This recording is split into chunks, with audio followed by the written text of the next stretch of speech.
أعوذ بالله من الشيطان الرجيم قل إن كنتم تحبون الله فاتبعوني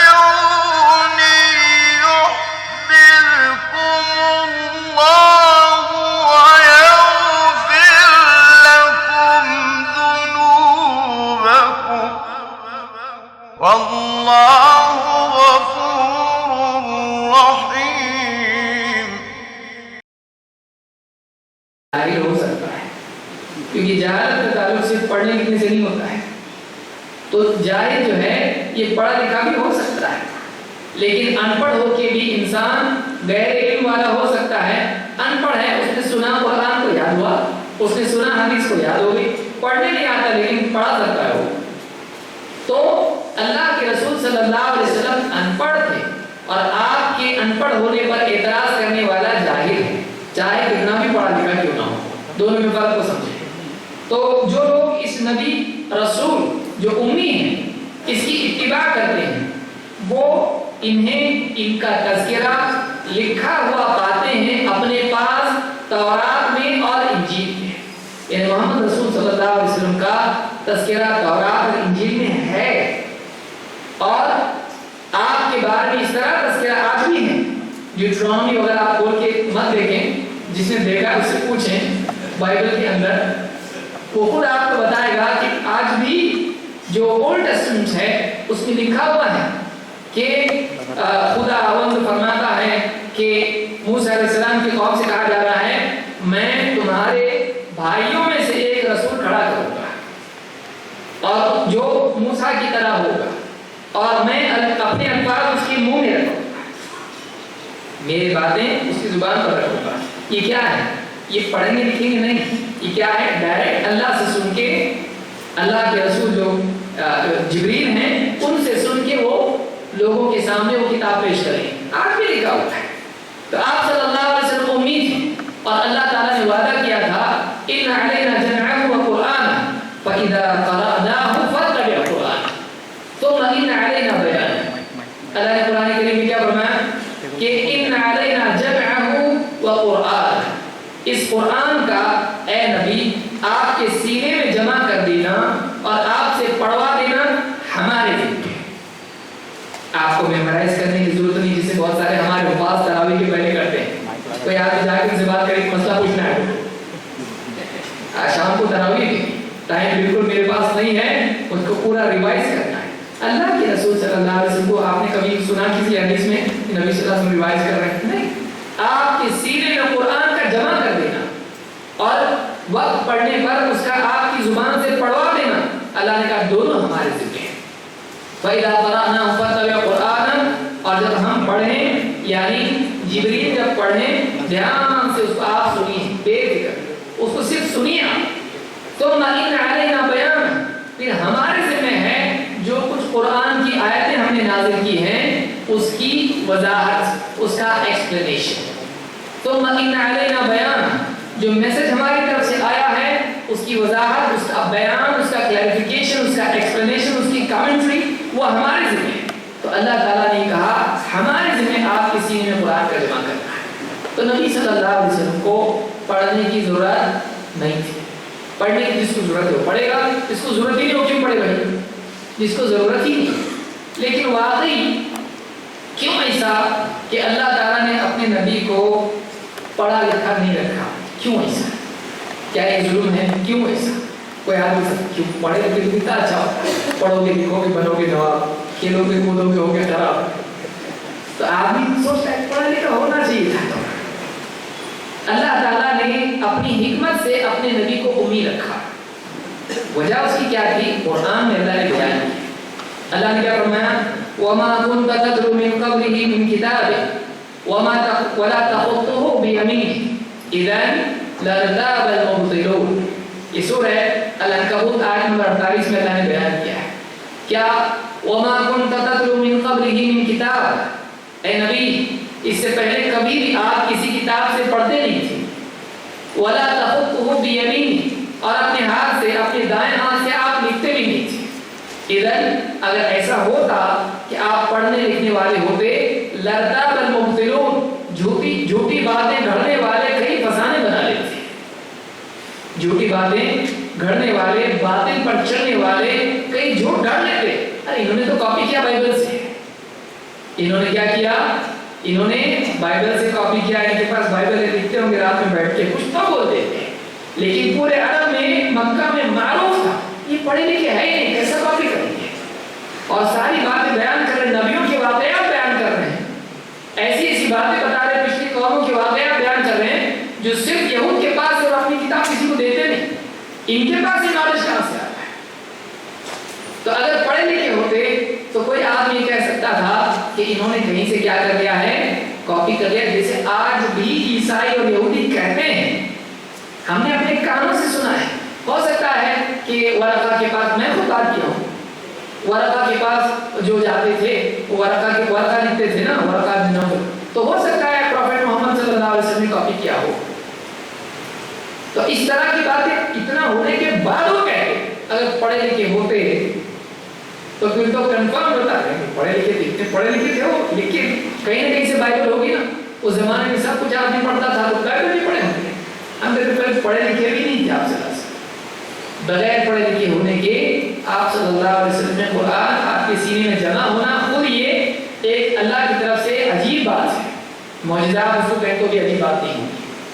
اور آپ صلی اللہ علیہ وسلم کا بغیر کچھ پڑھے لکھے ہوئے قرآن اللہ کی طرف سے پیش کرنا خود یہ بات ہے کہ اللہ کی طرف سے آیا کلام ہے، آپ نے کسی سے سنا پڑھا لکھا نہیں ہے. جو آدمی بولتا ہے ورقہ سے کاپی کیے، کوئی ایویڈنس ہے اس کا؟ اور اگر ورقہ سے لیے ہوتے تو ورقہ آپ پر ایمان لاتے؟ ورقہ کے پاس جب گئے تو خود ورقہ کا اوپینین کیا ہے، یہ میرے سے کاپی کیا ہے؟ نہیں. انہوں نے خود کہا کہ کاش کہ میں جب آپ کی قوم آپ کو اپنی دادے سے نکال دے گی، کاش میں اس وقت جوان ہوں. آپ نے کبھی قوم نکالے گی؟ کہا کہ ہاں، کیونکہ جو بھی ایسا پیغام لاتا ہے اس کے ساتھ ایسا ہی ہوتا ہے، کاش کہ میں اس وقت جوان ہوں. تو آپ کی بھرپور مدد کرتا ہے. جو آپ کی جان بھائی تو میرے سے کاپی کر کے لے کے جاتا ہے، وہ بولے گا آپ نبی بھی ہے، وہ تو کاپی کرتا ہے. تو ورقہ ایمان کیسا لاتا ہے؟ ورقہ ایمان اسی اعتبار سے لا رہے ہیں کہ ان کو معلوم ہے کہ یہ پیغام دینے والا نبی کے سوا کوئی نہیں ہو سکتا ہے، اور یہ شخصیت اتنا سچا انسان، یہ سچا انسان اور امید بھی والا کبھی بھی آ رہا لکھا ہوا ہے کتاب میں کہ ایسا ایک آنے والا ہے، وہ یہی لکھتا ہے. اگر پورے عرب میں کوئی ہو سکتا ہے تو اس سے لائق آدمی کوئی نہیں ہے. تو ورقہ خود آپ پر ایمان لائے تھے. لہذا اللہ تعالیٰ نے اپنے نبی کو امی رکھا وہ اسی اعتبار سے کہ آپ کے بارے میں کسی کے دل میں یہ شک پیدا نہ ہو کہ آپ صلی اللہ علیہ وسلم نعوذ باللہ کہیں سے کاپی کر کے بنا کے لوگوں کو پیش کیا ہے. آپ امید تھے اور آپ کے پاس اتنی ساری باتوں کا آنا، کوئی یونیورسٹی کی وہاں پہ کوئی آکسفورڈ یا کوئی اور دوسری کوئی کیمبرج یا کچھ اور کوئی یونیورسٹی نہیں.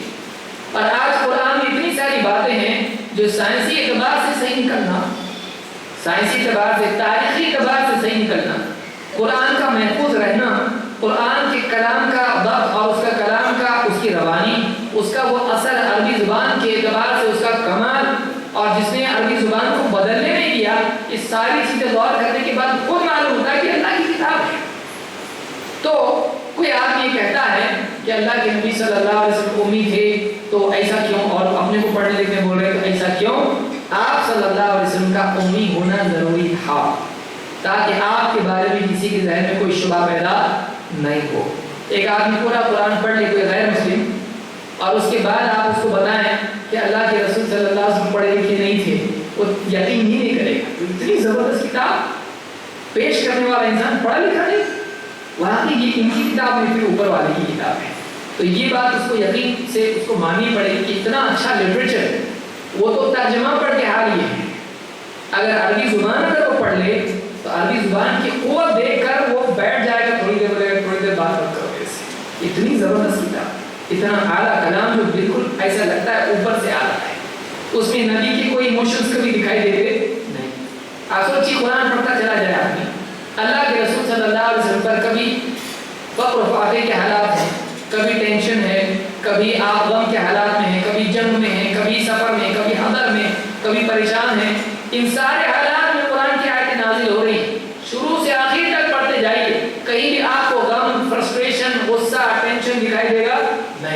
اس سے اوپر والی بات دکھائی دیتی کہ اوپر سے کچھ آ رہا ہے جو ان تمام چیزوں سے کبھی متاثر نہیں ہوتا ہے۔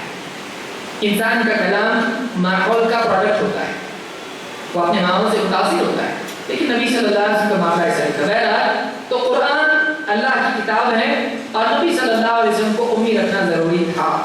اللہ تعالیٰ نے اس امت کو بھی امی کہا، وہ کس اعتبار سے ہے؟ اللہ تعالیٰ فرماتا ہے هو الذی بعث فی الامیین رسولا منہم، وہی اللہ ہے جس نے امیوں میں ایک رسول بھیجا جو انہی میں سے ہے۔ امی ان پڑھ، تو ان پڑھ لوگوں میں ایک رسول بھیجا جو انہی میں سے ہے۔ اس زمانے میں عموماً لوگ پڑھے لکھے نہیں ہوا کرتے تھے، لیکن نبی کریم صلی اللہ علیہ وسلم کی بعثت کے بعد، آپ کی رسالت کے پیغام کے بعد مسلمانوں میں پڑھنے لکھنے کا رواج آیا اور مسلمان قرآن کے اور حدیث کے لکھنے والے بنے، اس کو محفوظ کرنے والے بنے۔ اس سلسلے میں آپ دیکھیں گے کہ یہ کس معنی میں امت کو امی کہا گیا ہے۔ عبداللہ بن عمر رضی اللہ عنہ کہتے ہیں اور وہ اللہ کے نبی صلی اللہ علیہ وسلم سے روایت کرتے ہیں، آپ نے فرمایا انہا امتا امیہ لا نکتب ولا نحسب، ہم امی امت ہیں، ہم نہ لکھتے ہیں اور نہ حساب کرتے ہیں۔ اب ہو سکتا ہے کوئی آدمی بولے یہ حدیث صحیح نہیں لگتی، ہم امی امت ہیں، ہم نہ لکھتے ہیں نہ حساب کرتے ہیں۔ اب اس کو بعض لوگوں نے کہا یہ ایسا کیسا کہنے، اس کا مطلب مسلمانوں نے ان پڑھ ہونا چاہیے۔ آگے کا حصہ بتا رہا ہے کہ یہ لکھنے اور حساب کرنے کا معاملہ کس بارے میں ہے، لہذا پوری حدیث سننے کے بعد بات سمجھ میں آتی ہے۔ آپ نے آگے چل کے کہا الشہر ہاکذا وہاکذا وہاکذا وأخذ الإبهام في الثالثة، آپ نے کہا مہینہ ایسا ایسا اور ایسا ہوتا ہے۔ کیا مطلب؟ کتنے ہوئے کل ملا کے؟ تو حساب ہو رہا نا، تو مہینہ ایسا ہوتا ہے، پہلے 10 انگلی، پھر 10، پھر کتنے 9، کتنے ہوئے؟ میں سمجھتا ہوں ہر آدمی کر سکتا ہے اس کا ٹوٹل 29۔ اور والشہر ہاکذا ہاکذا وہاکذا، اور دوسری مرتبہ پھر کہا اور مہینہ ایسا ہوتا ہے ایسا ہوتا ہے اور ایسا ہوتا ہے، تو یہ کتنے ہوئے 30۔ تو آپ نے کہا تمام یعنی تمام 30 یعنی 30 پورے۔ تو آپ نے بتایا ہم امی امت ہیں، ہم وہ باریک حساب نہیں کرتے ہیں جو چاند گرہن کدھر ہے، سورج کدھر ہے اور فلانا کدھر ہے، نکشتر کا کیا چل رہا ہے، یہ ہم لوگ کرتے نہیں۔ اس طرح کے چاند اور سورج کے اور اس طرح کے ستاروں کے حسابات ہمارے پاس چلتے نہیں۔ اس معاملے میں ہم ان پڑھ ہیں، امی ہیں۔ ہمارے حساب کتنا ہے؟ 10 10 9 10 10 10 خلاص، ہمارے پاس یہ طریقہ ہے۔ اب مہینوں کی گنتی بس ایسا کرتے ہیں، یا تو مہینہ ہمارے پاس 29 کا ہوتا ہے، اور اگر 29 کو چاند دکھ گیا تو ٹھیک، نہیں دکھا تو کتنے کا ہوتا ہے؟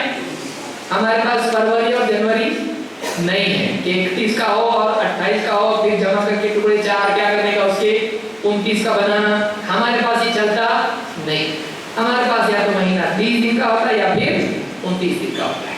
تو اس حدیث کا مطلب یہ ہے وہ حسابات جو منجمین کرتے ہیں، ستارے والے کرتے ہیں، اور وہ ٹوٹل مار کے یہ فلاں جو ہے سٹار ادھر ہے، فلاں یہ ادھر ہے، یہ حسابات ہمارے پاس ہوتے نہیں۔ ہمارے پاس ایک دم گاؤں والے کا حساب ہے، ہمارے پاس ایک دم گائے بیل والا جو حساب کرتا ہے سمپل حساب ہے۔ ان پڑھ کا بھی حساب یہ ہے، ان پڑھ کو بھی آتا نہیں، اتنا ہاتھ سے بولتا ہے اتنے 2 پیسے، تو ہاتھ سے بتاتا ہوں۔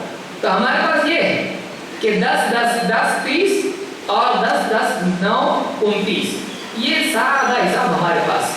تو کوئی آدمی اس حدیث سے غلط فہمی میں نہ آئے کہ تمہارے اسلام میں تو دیکھو تب بڑی بڑی باتیں کریں، تم لوگ پڑھو لکھو، تو تمہارے اسلام میں ایسا ہے کہ ہم امی امت ہیں، ہم نہ لکھتے ہیں نہ حساب کرتے ہیں، ہم وہ حساب نہیں کرتے، باقی حساب کرتے ہیں۔ اسی لیے اسلام میں میراث کا حساب نہیں ہے۔ قرآن میں آپ دیکھیے سورہ بقرہ کھول کے آپ کو ملے گا اتنے گھر کے ممبر ہوں، آدھا تہائی 1/6 فریکشن ہے قرآن میں فریکشنز ہیں، تو آپ وہ تو بہت مشکل ہوتا ہے، بچوں کو بھی نہیں آتا، باپ کو بھی نہیں آتا، اس لیے ایکسٹرا کلاس لگاتا ہوں ٹیوشن۔ بچہ جا کے پوچھے ابو یہ کیسا ہے، تو اتنے بڑے بڑے سوال نہیں کرنا، جا ٹیچر کے پاس، اسکول میں اتنی فیس کیوں دے رہا ہے، یہ نہیں ہوتا، میرے کو نہیں آتا۔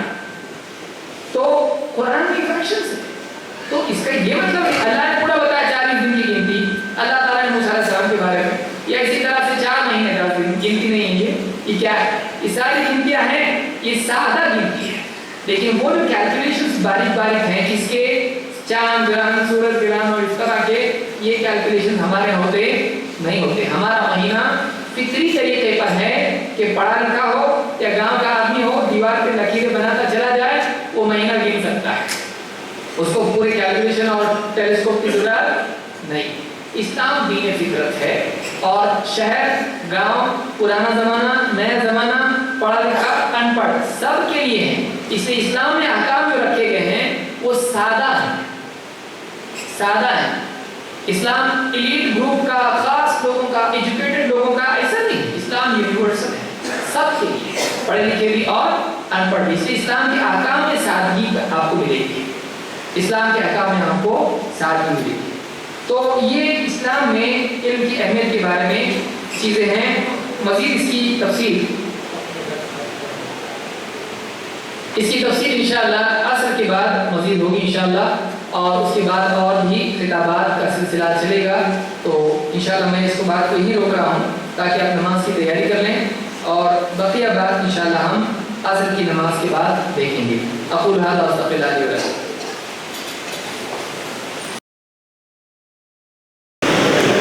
إن الحمد لله نحمده ونستعينه ونستغفره ونعوذ بالله من شرور أنفسنا ومن سيئات أعمالنا من يهده الله فلا مضل له ومن يضلل فلا هادي له وأشهد أن لا إله إلا الله وحده لا شريك له وأشهد أن محمدا عبده ورسوله أما بعد فإن خير الحديث كتاب الله وخير الهدي هدي محمد صلى الله عليه وسلم وشر الأمور محدثاتها وكل محدثة بدعة وكل بدعة ضلالة وكل ضلالة في النار.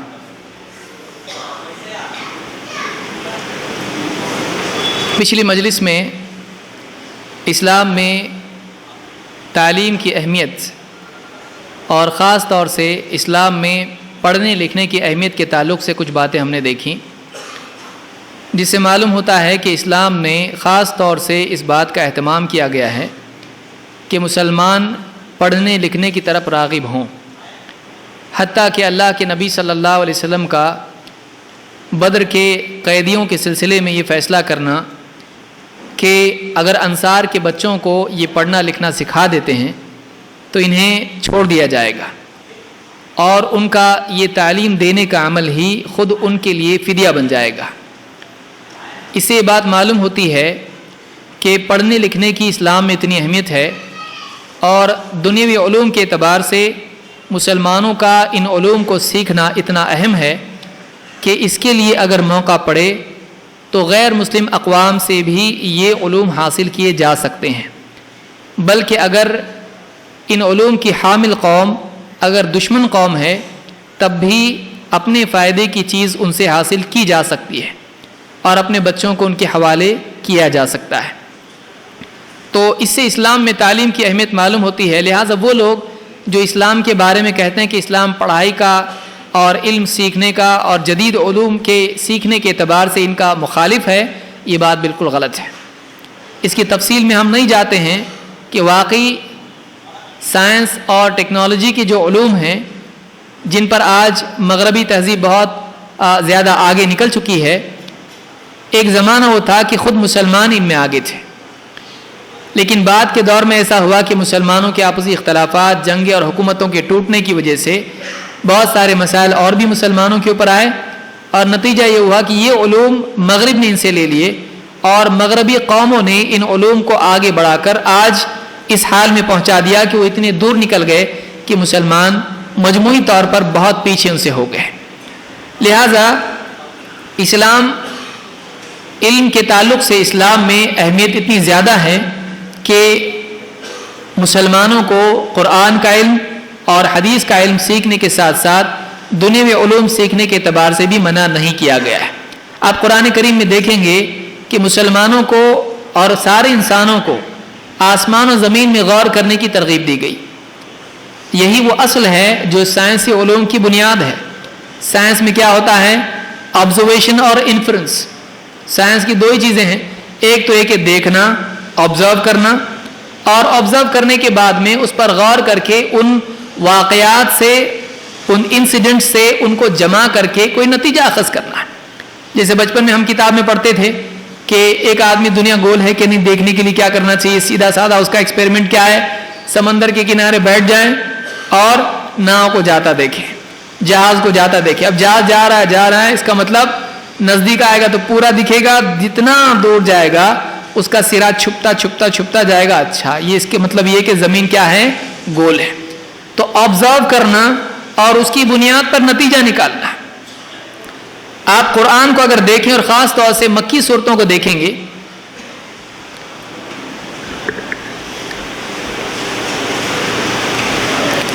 اگر مکی صورتوں کو آپ دیکھیں تو آپ کو خود معلوم ہوگا کہ قرآن کریم میں بار بار اس بات کی تلقین کی گئی ہے اور ترغیب دی گئی ہے کہ انسان کائنات میں غور کرے. الذین یذکرون اللہ قیاما وقعودا وعلی جنوبہم ویتفکرون فی خلق السماوات والارض وَيَتَفَكَّرُونَ فِي خَلْقِ السَّمَاوَاتِ وَالْأَرْضِ, وہ آسمانوں اور زمین کی بناوٹ میں غور کرتے ہیں. تو اسلام میں اس بات کی ترغیب دی گئی کہ انسان آسمان اور زمین کی بناوٹ میں غور کرے کہ کتنی حکمت اس میں ہے. اور یہی وہ بنیادی چیز تھی جو مسلمانوں کی سائنسی ترقی کی بنیاد بنی ہے کہ اسلام میں مخلوقات کو معبود کے مقام سے ہٹا کر ان کی عظمت کو ختم کر کے اس کو خادم بنایا گیا. قرآن کریم نے انسانوں کو یہ تعلیم دی کہ یہ سورج, چاند, ستارے یہ تمہارے مالک اور معبود نہیں ہیں. وَمِنْ آيَاتِهِ اللَّيْلُ وَالنَّهَارُ وَالشَّمْسُ وَالْقَمَرُ لَا تَسْجُدُوا لِلشَّمْسِ وَلَا لِلْقَمَرِ وَاسْجُدُوا لِلَّهِ الَّذِي خَلَقَهُنَّ إِن كُنتُمْ إِيَّاهُ تَعْبُدُونَ. اور اللہ کی نشانیوں میں سے ہیں کیا, رات, دن, سورج اور چاند, احوال اور مخلوقات, یہ اللہ کی مخلوقات میں سے ہیں, اس کی نشانیوں میں سے ہے. اور کہا گیا کہ لا تسجدوا للشمس ولا للقمر, تم سورج کو بھی سجدہ مت کرو, تم چاند کو بھی سجدہ مت کرو. واسجدوا للہ الذی خلقہن, تم اس کو سجدہ کرو جس نے ان سب کو پیدا کیا ہے. ان کنتم ایاہ تعبدون, اگر واقعی تم اس کے بندے ہو, اسی کی عبادت کرنے کا عزم رکھتے ہو. تو یہاں یہ بتایا گیا کہ مخلوقات معبود کے مقام کو پانے کے لائق نہیں ہیں, بلکہ معبود کا مقام صرف اور صرف خالق اور اللہ کے لیے ہے. لہذا اسلام نے مخلوق پرستی سے انسان کو نکالا اور مخلوق میں غور کر کے خالق کی قدرت کو سمجھنے کی تلقین کی. یہی وہ بنیادی چیز تھی جو ساری سائنسی ترقی کے لیے بہت ضروری ہے. اس لیے کہ پچھلی صدیوں میں جتنی بھی چیزیں بنی ہوئی ہیں وہ احترام کا مرتبہ رکھتی تھی. سورج دیوتا ہے, چاند دیوتا ہے, اگنی دیوتا ہے, وایو دیوتا ہے. یہ ساری مخلوقات جتنی ہیں یہ معبود کا مقام پائی ہوئی تھیں, اور معبود کا مقام جس کو ملے وہ ایکسپیریمنٹیشن اور تحقیق کا, اس کے اوپر تحقیق نہیں کی جاتی ہے. لہذا اسلام نے معبود کے مقام سے اس کو ہٹا دیا اور بتایا کہ یہ تمہارا خادم ہے, اس کو تمہارے لیے پیدا کیا گیا, تم کو اس کے لیے نہیں, یہ تمہارے فائدے کے لیے, اور اس میں تم غور کر کے پہچانو کہ بنانے والا کتنے علم اور قدرت والا ہے. لہذا مسلمانوں نے تحقیقات شروع کی, اور وہ سارا سلسلہ جب مسلمانوں کی حکومتیں بنی اور مسلمانوں کے پاس فراوانی ہوئی تو اس دور میں مسلمانوں نے ان مخلوقات میں غور کر کے, انسان میں غور کرنا, آسمان و زمین میں غور کرنا, سمندروں کا معاملہ, مچھلی اور پرندے اور نہ جانے کتنی مخلوقات, مسلمانوں نے ان میں غور کر کے اپنی زندگی کے لیے مسائل کو حل کرنے کے وسائل تلاش کیے. لہذا ان ساری ترقیوں کے پیچھے اگر آپ دیکھیں بنیادی نقطہ آپ کو دکھائی دے گا, مخلوق پرستی سے انسان کو نکال کر خالق کی عبادت کی طرف لے جانا, اور یہ توحید کے بغیر ممکن نہیں ہے. جب توحید آئی تو تحقیق بھی آئی ہے. افلا ينظرون الى الابل كيف خلقت والى السماء كيف رفعت والى الجبال كيف نصبت والى الارض كيف سطحت. یہ ساری چیزیں کیا ہیں؟ کیا یہ اونٹ کو نہیں دیکھتے کہ کیسے بنایا گیا, یا آسمانوں کو نہیں دیکھتے کیسے اونچا اٹھایا گیا, پہاڑوں کو نہیں دیکھتے کہ کیسے زمین میں ان کو رکھا گیا جمع کر, اور نہیں دیکھتے زمین کو کہ کیسے ان کے لیے ہموار کر دی گئی.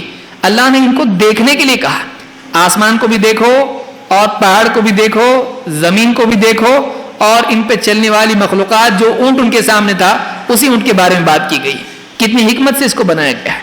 تو مخلوقات میں غور و فکر کرنا سائنس کی بنیاد ہے. اسلام نے وہ بنیاد فراہم کی تفکر کی راہ سے. لہٰذا بعد کی ترقیاں جو سائنس کی ہوئی ہیں وہ اسلام کی مرہون منت ہے، اسلام کے نتیجے میں پیدا ہوا ہے. اور بدقسمتی سے مسلمان ابتدائی مرحلے میں تو گاڑی میں سائنس کی تھے، بعد میں اتر گئے اور بعد میں دوسرے لوگ اس گاڑی میں بیٹھ کے اس کو چلانے والے بنے ہیں، اور آج ہم دھکا دینے والوں میں سے اور ہم اس گاڑی کے محتاج بن گئے ہیں. لیکن اگر غور کیا جائے، ماضی کی تاریخ دیکھی جائے، تو اسلام کے نتیجے میں ان ترقیوں کا ہونا خود اسلام کی عظمت کو ثابت کرتا ہے، اگرچہ مسلمان آج پچھڑے ہوئے کیوں نہ ہو. مسلمان الگ ہیں، اسلام الگ ہے. اسلام ان اصولوں کا نام ہے جو اللہ کی طرف سے دیے گئے ہیں، ان عقائد و اعمال کا مجموعہ جو اللہ نے اپنے نبی کے ذریعے سے ہم کو دیا ہے. لیکن مسلمان ان افراد کا نام ہے جو کامل بھی ہو سکتے ہیں، ناقص بھی ہو سکتے ہیں. اسلام کبھی ناقص نہیں ہوتا ہے. مسلمان غالب بھی ہو سکتے ہیں، مغلوب بھی ہو سکتے ہیں، لیکن اسلام کبھی مغلوب نہیں ہوتا ہے. الاسلام یعلو ولا یعلا، حدیث میں کہ اسلام ہمیشہ غالب ہوتا ہے، مغلوب نہیں ہوتا ہے. لہٰذا اسلام میں علم اور تعلیم اور تحقیق کی خوب اہمیت ہے. یہی وجہ ہے کہ آپ دیکھیں پچھلی قوموں میں اور آج بھی کئی قوموں میں مذہبی کتابوں کو عام آدمی کے حوالے نہیں کیا جاتا ہے، اس کو روک کے رکھنے والے کچھ خاص لوگ ہوتے ہیں. لیکن اسلام میں آپ دیکھیں گے کہ چھوٹا بچہ، بڑا، مرد، عورت، بوڑھا، بلکہ غیر مسلم بھی اگر قرآن کو سمجھنا چاہیں تو اس کے لیے اس میں کوئی رکاوٹ نہیں ہے. بلکہ اللہ تعالیٰ نے خود غیر مسلموں سے جو اسلام کو نہیں مانتے، اللہ تعالیٰ نے فرمایا افلا یتدبرون القرآن ام علی قلوب اقفالها، یہ قرآن میں غور کیوں نہیں کرتے ہیں؟ کیا یہ قرآن میں غور نہیں کرتے ہیں؟ ان کے دلوں پر تالے لگے ہوئے ہیں؟ یا دوسری جگہ اللہ نے فرمایا افلا یتدبرون القرآن ولو كان من عند غیر اللہ لوجدوا فیہ اختلافا کثیرا، اگر یہ قرآن میں غور کیوں نہیں کرتے ہیں؟ اگر یہ اللہ کی بجائے کسی اور کی طرف سے ہوتا تو اس میں یہ بہت سا اختلاف پاتے، بہت سا تضاد پاتے، بہت سا کانٹرڈکشن اس میں پاتے ہیں. تو قرآن میں بھی غور کرنے کے لیے اللہ نے کہا. لہٰذا قرآن ایک ایسی کتاب ہے جو ساری انسانیت کے لیے ہے، اور اس کے پڑھنے کی تلقین ساری انسانیت کو کی گئی ہے. بلکہ قرآن کریم کے سلسلے میں قیامت کے دن اللہ کے نبی صلی اللہ علیہ وسلم اللہ کے ہاں شکایت کریں گے اپنی قوم کی. وقال الرسول یا رب ان قوم اتخذوا هذا القرآن مہجورا، اور رسول کریم صلی اللہ علیہ وسلم قیامت کے دن اللہ کے ہاں شکایت کریں گے کہ اے میرے رب، میری قوم نے اس قرآن کو چھوڑ رکھا تھا، مہجور بنا دیا تھا. مہجور اس چیز کو کہتے ہیں جس کو چھوڑ دیا گیا ہو، گویا کہ اس کا بائیکاٹ کیا گیا. تو قریش نے قرآن کو قبول نہیں کیا، چھوڑ دیا. اللہ کے نبی صلی اللہ علیہ وسلم اس کی شکایت کریں گے. لہٰذا اسلام میں علم، غور و فکر اور اسی طرح سے تحقیق کی بہت اہمیت ہے. اسلام تعلیم کو اہمیت دیتا ہے. پڑھنے لکھنے کی اہمیت پر ہم گفتگو کر رہے تھے. اس سلسلے میں اس کا فائدہ یہ ہے کہ سب سے بڑی بات یہ ہے کہ جو آدمی پڑھنا لکھنا جانتا ہے اس کو اللہ رب العالمین کی کتاب پڑھنے کی توفیق نصیب ہوتی ہے. جو آدمی عربی پڑھنا جانتا ہی نہیں ہے وہ قرآن بھی نہیں پڑھتا ہے. بہت سے لوگوں کو دیکھا گیا کہ قرآن زندگی بھر نہیں سیکھتے ہیں اور ہندی میں قرآن پڑھتے ہیں. اگرچہ وہ بھی قرآن سے محبت کرنے والے ہیں، لیکن چاہیے یہ تھا کہ قرآن چونکہ بلسان عربی مبین ہے، عربی زبان جو صاف عربی زبان ہے، تو قرآن کو عربی زبان ہی میں وہ پڑھتے ہیں. بہتر یہی تھا. لیکن بہت سے لوگ اس کو نہیں سیکھتے ہیں، باقی ساری زبانیں انگلش سیکھتے ہیں، ہندی، مراٹھی اور نہ جانے کتنی زبانیں سیکھتے ہیں دنیا فائدے کے لیے. لیکن میرے رب کا کلام یہ ہے اور اس اصل زبان میں اس کو پڑھوں جس میں یہ نازل کی گئی ہے، اس کو سیکھتے نہیں ہیں. اللہ کے نبی صلی اللہ علیہ وسلم کی ایک حدیث قرآن کو مصحف میں دیکھ کر پڑھنے کی فضیلت بتلاتی ہے. کوئی آدمی کہہ سکتا بھئی ہم نے سن کے یاد کیا ہے، ہمارے پاس آڈیو سننے کے لیے MP3 ہے، ہم اس میں قرآن سنتے ہیں، ہم کو یاد ہوتا ہے، ہم کو ویسا بھی چلتا ہے. کوئی بات نہیں، یہ گناہ گار تو نہیں ہے، لیکن وہ اس فضیلت سے رہ جائے گا جو اللہ کے نبی صلی اللہ علیہ وسلم نے حدیث میں بتلائی ہے. آپ نے فرمایا من سرہ ان یعلم انہ یحب اللہ ورسولہ فلیقرأ فی المصحف. آپ نے فرمایا جس آدمی کو یہ جان کر خوشی ہونا مطلوب ہو، جو چاہتا ہے کہ اس بات سے خوش ہو کہ انہ یحب اللہ ورسولہ، کہ وہ اللہ اور اس کے رسول سے واقعی محبت کرتا ہے. اور ایک روایت میں ایسا آیا کہ جو یہ جاننا چاہتا ہے اور جو یہ چاہتا ہے کہ اللہ اور اس کا رسول اس سے محبت کریں تو اس کو چاہیے فَلْيَقْرَأْ فِي الْمُصْحَفِ، مصحف قرآن کے اس نسخے کو کہتے ہیں جس میں قرآن لکھا ہوا ہوتا ہے، تو اس کو چاہیے کہ مصحف میں دیکھ کر پڑھے۔ بتائیے یہ فضیلت اسی آدمی کو مل سکتی ہے جو قرآن عربی میں پڑھنا جانتا ہو، وہ مصحف میں پڑھنا جانتا ہو۔ اگر وہ آدمی پڑھنا لکھنا نہ سیکھے، اگر وہ قرآن پڑھنا نہ سیکھے، ایسا آدمی اس کو یہ فضیلت نہیں ملے گی کہ واقعی اللہ اس کا رسول اس سے محبت کرے، یا اس کی اللہ اور اس کے رسول سے محبت واقعی سچی ثابت ہو۔ اس کو چاہیے کہ وہ مصحف میں دیکھ کے پڑھے۔ اور کسی بھی عمر میں سیکھنا مشکل نہیں ہے، ہاں سیکھنے کی ہمت کرنا مشکل ہے اور سیکھنے کی شرم برداشت کرنا مشکل ہے۔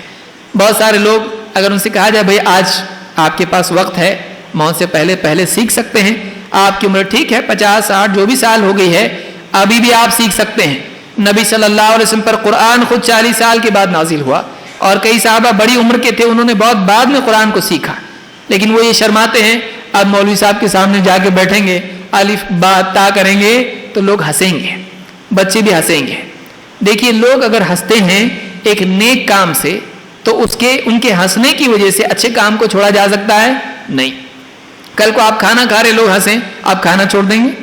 کل کو آپ دوسرے کام جاب پہ جا رہے ہیں لوگ ہنسیں، آپ وہ چھوڑ دیں گے؟ ایک آدمی اپنی چاہت کو لوگوں کے ہنسنے کی وجہ سے نہیں چھوڑتا ہے، بلکہ لوگ ہنستے شراب نہیں چھوڑتا ہے۔ ایک آدمی شرابی ہے، لوگوں کے ہنسنے کی وجہ سے، لوگوں کے طعنوں کی اور مذاق کی وجہ سے وہ اپنی شراب نہیں چھوڑتا ہے۔ ہم پڑھنا لکھنا چھوڑ دیں، ہم قرآن کو سیکھنا چھوڑ دیں لوگوں کے ہنسنے کی وجہ سے۔ اور جو آدمی تھوڑے وقت کی ذلت علم حاصل کرنے کے سلسلے میں برداشت نہ کرے، اس کو زندگی بھر جاہل رہنے کی ذلت برداشت کرنی پڑے گی۔ جو آدمی تھوڑی دیر کی ذلت کے پڑھ رہا ہے، لوگ ہنس رہے ہیں، اب پڑھ لے گا تو لوگ ہنسیں گے، اس کو قرآن پڑھنا آتا ہے ہنسو، کوئی ہنسے گا؟ نہیں ہنسے گا۔ لیکن زندگی بھر جاہل رہے گا تو لوگ اس پر ہنسیں گے۔ لہٰذا تھوڑی بڑی ذلت سے بچنے کے لیے چھوٹی ذلت برداشت کر لینا چاہیے۔ آدمی کو چاہیے کہ وہ اپنے رب کا کلام نہیں پڑھ سکتا ہے، کتنی اس کی افسوس کی بات ہے کہ اللہ نے قرآن نازل کیا، لو انزلنا هذا القرآن على جبل لرأيته خاشعا متصدعا من خشية الله، اگر یہ قرآن پہاڑ پر نازل کیا جاتا تو دیکھتا کہ اللہ کے ڈر کی وجہ سے پہاڑ ریزہ ریزہ ہو گیا۔ اتنی عظمت والی کتاب جو مسلمانوں کا شعار ہے، جو اللہ کے نبی صلی اللہ علیہ وسلم کا سب سے بڑا معجزہ ہے، جو ہر مسلمان کے گھر میں ہے، وہ پڑھ نہیں سکتا، اس کو کتنے افسوس کی بات ہے۔ وہ اخبار پڑھتا ہے، دنیا بھر کی میگزینز پڑھتا ہے، سب پڑھتا ہے، لیکن وہ قرآن نہیں پڑھتا ہے۔ یہ بہت افسوس کی چیز ہے۔ لہٰذا اس حدیث کو امام البیہقی نے شعب الایمان میں اور امام حافظ ابو نعیم نے حلیۃ الاولیاء میں اس کو ذکر کیا ہے، اور یہ حدیث حسن درجے کی ہے۔ اس سے معلوم ہوتا ہے کہ مسلمان اگر چاہتا ہے کہ اللہ اور اس کا رسول اس سے محبت کرے تو وہ قرآن مصحف میں دیکھ کر پڑھے۔ یہ دیکھ کر پڑھنے کے لیے پڑھنا لکھنا سیکھنا پڑے گا۔ اور جو یہ جانتا ہے، بہت سے بدقسمت وہ ہیں جو عربی پڑھ سکتے ہیں لیکن قرآن پڑھ نہیں سکتے ہیں، یعنی قرآن پڑھتے نہیں ہیں۔ یہ نہیں آتا ہے جس کو، اس سے زیادہ بدقسمت ہے۔ زیادہ بدقسمت کون ہے؟ جو عربی پڑھنا جانتا ہے، قرآن پڑھنا جانتا ہے لیکن پڑھتا نہیں ہے، یہ اس سے زیادہ بدقسمت ہے۔ یہ ایسا ہے کہ جیسے ایک آدمی ہلاک ہو جائے اس وجہ سے کہ اس کو دوائی نہیں ملی، دوسرا آدمی وہ ہے جس کی جیب میں دوائی تھی لیکن کھایا نہیں اور ہلاک ہو گیا۔ بتائیے دونوں میں زیادہ بدقسمت کون ہے کہ دوائی ہو کر بھی وہ ہلاک ہو گیا، اس کو پڑھنا آتا ہے پھر بھی نہیں پڑھتا ہے، تو یہ زیادہ بڑا اللہ کے نزدیک پکڑ کا مستحق ہے۔ لہٰذا آدمی کو چاہیے کہ وہ قرآن پڑھنا سیکھے اور قرآن کی تلاوت کریں۔ اور اس سے بڑھ کے کیا بات ہوگی کہ قرآن کی تلاوت میں ایک حرف پر ایک نیکی ملتی ہے۔ الف لام میم اگر کہے تو 3 نیکیاں ملتی ہیں، اور ہر نیکی کے 10 گنا ثواب اللہ دیتا ہے۔ تو جو آدمی صرف الف لام میم کہے 30 نیکی اس نے حاصل کر لی۔ اب آگے جب پڑھتا چلا جائے گا کتنی نیکیاں ملیں گی۔ جس آدمی کو نیکیوں کی قیمت اور قدر ہوگی وہ آدمی کبھی نیکیوں کو کھوئے گا نہیں۔ اگر کسی آدمی سے کہہ دیا جائے کہ تم کو ایک بار الف لام میم کہہ دیا 300 روپے دیں گے، 30 روپے دیں گے، اور ایسا پڑھتے جاؤ پیسہ دیں گے، مسجد کے باہر لائن لگے گی، مولوی صاحب کو سب کو بھگانا پڑے گا۔ لیکن نیکیاں پیسے کے مقابلے میں اگر ہمارے ہاں قیمتی ہو جائیں تو اس بات کی علامت ہے کہ آخرت اور دین دنیا کے مقابلے میں ہمارے نزدیک زیادہ ہے۔ اگر نیکیوں کے مقابلے میں پیسہ اہمیت کا حامل زیادہ ہے ہمارے نزدیک، اس بات کی علامت ہے کہ آخرت کے مقابلے میں، دین کے مقابلے میں دنیا کو ہم نے زیادہ مقام دے دیا ہے اپنی زندگی میں۔ چاہے زبان سے ہم کتنا ہی اس کا انکار کریں، ہمارا عمل ہمارے دل کے احوال کو ظاہر کرتا ہے۔ لہذا قرآن کا سیکھنا ضروری ہے۔ اسی طرح سے جو آدمی پڑھنا لکھنا نہیں جانتا ہے وہ کئی دینی علوم سے محروم ہو جاتا ہے۔ اتنی عمدہ ترین کتابیں علماء نے لکھی ہیں کہ جو ایک انسان کی زندگی کو بدل سکتی ہیں، اس کے دل میں ایمان کو بڑھا سکتی ہیں، اس کو گمراہی کے راستے سے بچا سکتی ہیں، اس کو اندھیروں میں روشنی کی طرح اس کے لیے رہبر بن سکتی ہیں، باطل فرقوں کی معرفت اس کو ہو سکتی ہے، شرعی احکام کی تفصیل اس کی سمجھ میں آ سکتی ہے، اسلامی عقائد اس کو واضح کر سکتی ہیں، باطل عقائد سے بچا سکتی ہیں۔ اتنی ساری کتابیں مختلف زبانوں میں اور خاص طور سے عربی، اردو اور دوسری زبانوں میں علماء نے لکھی ہیں۔ ایک آدمی اگر پڑھنا لکھنا نہیں جانتا ہے، وہ ساری کتابیں ہو کے بھی اس کے لیے ایسا ہے جیسا کچھ اس کے لیے نہیں ہے، اس کے لیے کچھ فائدہ نہیں۔ کیوں؟ اس لیے کہ وہ نہیں جانتا ہے کہ ان کتابوں میں کیا لکھا ہوا ہے۔ تو یہ کتابیں ہمارے لیے فائدہ مند تبھی ہو سکتی ہیں جب ان کتابوں کی زبان ہم کو آئے۔ کئی کتابیں عربی میں ہم کو نہیں آتی، ہم نہیں سیکھ سکتے، نہیں جان سکتے کہ اتنے بڑے بڑے عالم، گویا کہ ایک آدمی اگر کسی بڑے عالم کی جو آج سے 700 800 1000 سال پہلے پیدا ہوا، اگر اس عالم کی کتاب ہے اس کے پاس، تو گویا اس عالم کے خیالات اس کے پاس ہیں، گویا کہ اس کی صحبت اس کو مل رہی ہے۔ اگر وہ ساتھ ہوتا تو یہی باتیں کرتا۔ اگر آج امام البخاری ہمارے درمیان ہوتے، وہی باتیں کرتے۔ ان کی کتاب ہمارے پاس ہے، گویا کہ انہوں نے ان حدیثوں سے کیا سمجھا ہم کو، جو سکھاتے بیٹھ کے وہی لکھ کے گئے ہیں۔ اب کوئی پڑھے گا تو اس کو ملے گا۔ بڑے بڑے ائمہ فقہا جنہوں نے کتابیں لکھی، کبھی اسلام کی توضیح اور اس کی وضاحت میں، کبھی باطل کے رد میں، کبھی عقائد پر، کبھی احکام پر، کبھی تزکیہ نفس کے اعتبار سے، یہ ساری کتابیں ہمارے لیے بے معنی ہے اگر ہم کو اس کی زبان نہیں آتی۔ اور بدقسمتی یہ ہے کہ آج اردو انگلش میں اس کا ترجمہ بھی ہو چکا ہے، لیکن بہت سارے لوگ اردو نہیں جانتے ہیں، بہت سارے لوگ انگلش نہیں آتی ہے، بہت سارے لوگوں کو پڑھنا آتا ہے لیکن پڑھنا نہیں آتا۔ پڑھنا تو آتا ہے لیکن پڑھنے کی توفیق نہیں ملتی ہے۔ لہٰذا یہ سارے علوم کس کے لیے ہیں؟ جن مؤلفین نے کتابیں لکھی، کیوں لکھی؟ ان کو لکھنے کا شوق تھا۔ انہوں نے جو کتابیں اتنی بڑی بڑی کئی جلدوں میں لکھی، 10 20 جلدوں میں تفسیر قرآن کی لکھی، کس کے لیے لکھی؟ ان کے پاس دوسرا کوئی کام نہیں تھا۔ انہوں نے لکھی اس لیے کہ بعد میں ہمارے بعد جو لوگ آئیں گے، ہم نے ان آیتوں سے، ہم نے ان حدیثوں سے کیا سمجھا، ہمارے بعد والے اس علم سے فائدہ اٹھائیں۔ اگر ہم پڑھے لکھے نہیں ہیں، ہمارے پاس اگر وہ علوم نہیں ہیں، تو ہم واقعی اس سے فائدہ اٹھا نہیں سکتے ہیں۔ اسی طرح سے پڑھنے لکھنے سے محرومی سے دنیاوی نقصانات بھی ہوتے ہیں۔ کون سی دوا کب کھانی نہیں سمجھتا ہے، ڈاکٹر لکھ کے کچھ بھی دے دیا، الٹا سیدھا کھا لیا، بڑے دواخانے میں، چھوٹے دواخانے سے بڑے دواخانے میں۔ کیوں؟ الٹی دوا کھا لی، پڑھنا لکھنا نہیں آتا، 2 گولی کی 3 گولی کھا لی، صبح کی دوپہر کی شام، الٹا کر دیا سب۔ پڑھنا لکھنا آتا ہے، ڈاکٹر جیسا بتا رہا ہے، لکھا ہوا سمجھ میں آتا ہے۔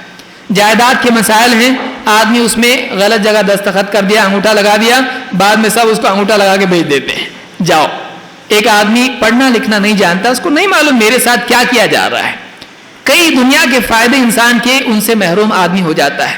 بلکہ پڑھنا لکھنا اگر نہیں آتا ہے تو دشمن قوم کی سازشوں سے بھی آدمی بے خبر رہتا ہے، اس کو یاد رکھیے۔ ایک آدمی جس قوم کی زبان جانتا ہے، اس کی سازشوں کو جانتا ہے۔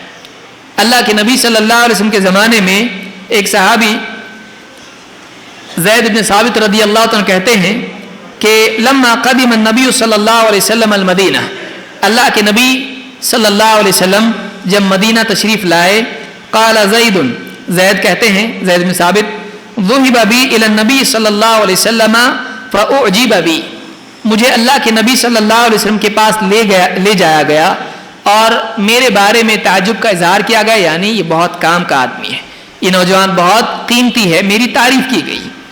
فقالوا یا رسول اللہ، لوگوں نے کہا اللہ کے رسول، ھذا غلام من بنی النجار، یہ بنی نجار کے نوجوان ہیں، ما هو مما انزل اللہ علیک بضع عشرۃ سورہ، اور یہ تقریباً 10 سے زیادہ، 20 سے کم صورتوں کے حامل ہیں، یعنی ان کے پاس اتنی ساری صورتیں انہوں نے یاد کر رکھی ہیں، تو یہ بہت کام کا نوجوان ہے۔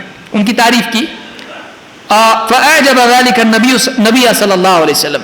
جب یہ بات اللہ کے رسول صلی اللہ علیہ وسلم نے سنی تو آپ کو بھی بہت بات اچھی لگی اور آپ نے اس پر تعجب کا اظہار کیا, آپ نے اس کو پسند کیا, ان کی قدر آپ نے سمجھی. وقال یا زید, آپ نے ان سے کہا اے زید, تعلم لی کتاب یہود, تم یہود کی زبان سیکھ لو. یہود کی لکھاوٹ, ان کا اسکرپٹ, ان کا فونٹ, ان کا لکھنے کا طریقہ, کتابت, ان کی زبان سیکھ لو. فإنی واللہ ما آمن یہود علی کتابی, اس لیے کہ اللہ کی قسم مجھے یہود جو لکھتے ہیں اس پر اعتماد نہیں. فإنی واللہ ما آمن یہود علی کتابی. قال زید فتعلمت له کتابہم, تو میں نے ان کی لکھاوٹ اور ان کی زبان سیکھ لی. کتنے دن میں؟ کہتے ہیں کہ ما مرت بی 15 لیلۃ حتی حدقتہ, 15 دن بھی نہیں گزرے تھے کہ میں نے ان کی پوری زبان سیکھ لی, ان کا لکھنے کا پورا طریقہ سیکھ لیا 15 دن میں. کریش کورس, ایک دم فاسٹ, 15 دن میں انہوں نے پورا سیکھ لیا. اور کہتے ہیں کہ وَكُنْتُ أَقْرَأُ لَهُ كُتُبَهُمْ إِذَا كَتَبُوا إِلَيْهِ, کہتے ہیں کہ جب وہ لوگ اللہ کے نبی صلی اللہ علیہ وسلم کو کوئی خط لکھ کے بھیجتے تو وہ جو خط ہے میں نبی صلی اللہ علیہ وسلم کو پڑھ کے سناتا اور اس کا ترجمہ کرتا.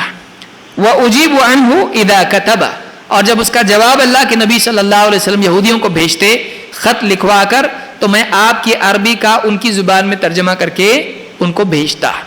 تو یہ جو چیز تھی, آپ دیکھیے یہ مسند احمد, ابو داؤد, ترمذی, ابن حبان اور حاکم میں روایت موجود ہے اور الفاظ احمد کے ہیں اور یہ حسن درجے کی روایت ہے.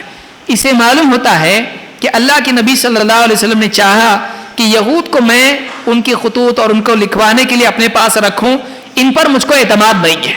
میں کچھ بول دوں, یہ کچھ لکھ کے بھیج دیں, گڑبڑ ہو سکتی ہے. اگر میں صلح کی بات کروں, ہو سکتا ہے یہ لوگ جنگ کی بات کریں, اس کے لکھ کے بھیج دیں الٹا سیدھا کچھ بھی, تو ان پر مجھ کو اعتماد نہیں. اور سامنے والے جو خطوط لکھ رہے ہیں اگر یہ پڑھ کے سنائیں گے مجھ کو ان بھروسہ نہیں ہے, کچھ کا کچھ ترجمہ کر دیں گے, گڑبڑ ہو جائے گی. تو آپ نے اپنے پاس سے ایک صحابی کو طے کیا, زید بن ثابت, جو بہت ہی یعنی سمجھدار, اور آپ نے پچھلی روایت میں بھی پڑھا کہ جو وحی کے لکھنے والے تھے. آپ صلی اللہ علیہ وسلم نے ان سے کہا کہ تم ان کی زبان سیکھ لو. 15 دن میں انہوں نے سیکھ لی اور آپ اپنی طرف سے جو خطوط لکھواتے یہ لکھتے اور ان کی زبان میں بھیجتے. ان کا خط آتا, ترجمہ کر کے نبی صلی اللہ علیہ وسلم کو بتلاتے ہیں. اس سے معلوم ہی ہوتا ہے کہ دوسری قوموں کی زبان سیکھنا یہ بھی ضروری ہے دعوتی مقاصد سے. نبی صلی اللہ علیہ وسلم کے دعوتی مقاصد کے تحت آپ ان کو خطوط لکھتے تھے, ان کے خطوط آپ کو آتے تھے, آپ اس کو پڑھتے تھے یعنی پڑھواتے تھے. تو یہ فائدہ تبھی ہو سکتا ہے جب ہم دوسری قوم کی زبانوں کو سیکھیں. اگر وہ زبانیں ہم سیکھتے ہیں تو پھر ان زبانوں کے نتیجے میں ہم ان کے شر سے بھی بچ سکتے ہیں. اسی طرح سے تعلیم, اگر ماں باپ تعلیم یافتہ ہیں تو اپنی اولاد کو بھی تعلیم دے سکتے ہیں, چاہے وہ دنیوی اعتبار سے ہو یا دینی اعتبار سے. ماں باپ کو قرآن پڑھنا آتا ہے, بچے کو بھی گھر میں پڑھا سکتے ہیں. اگر دینی تعلیم ان کی ہے بچوں کو پڑھا سکتے ہیں. دنیوی تعلیم ان کو آتی, ان کو وہ حاصل کر چکے ہیں, اپنی اولاد کو بھی سکھا سکتے ہیں.